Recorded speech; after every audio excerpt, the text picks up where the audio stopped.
প্রথমে তো হচ্ছে আলহামদুলিল্লাহ এবং ডাকসুকে অনেক ধন্যবাদ।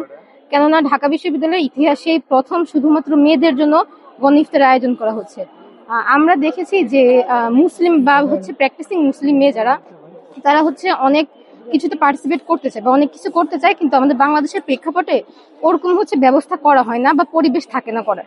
তো সেই জায়গাতে দেখতে পাবেন যে হচ্ছে মেয়েদের জন্য আলাদা যেই তারাবির ব্যবস্থা করা বা হচ্ছে আলাদা এরকম গণ ইফতারের ব্যবস্থা করা, এটা আমাদের বাংলাদেশে বলতে গেলে খুব কম।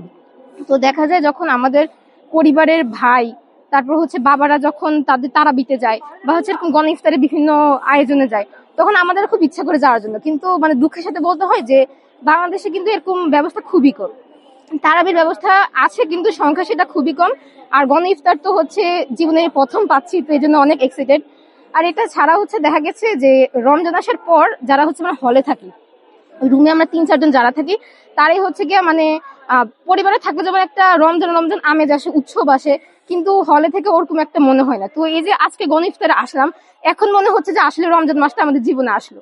আর এটা ছাড়া হচ্ছে দেখা যায় যে আমরা হচ্ছে বিভিন্ন ওয়াজ মাহফিলে আমরা একদম ছোটবেলা থেকে দেখতাম যে ওইখানে মেয়েদের ব্যবস্থা করা হতো, পুরুষদের ব্যবস্থা করা হতো। তো ওইখানে মা দাদি বা আমরা সবাই খুবই উৎসবের সাথে যেতাম, যে আমরা ভাবতাম যে এটা হচ্ছে একটা মুসলিম কালচারের অংশ।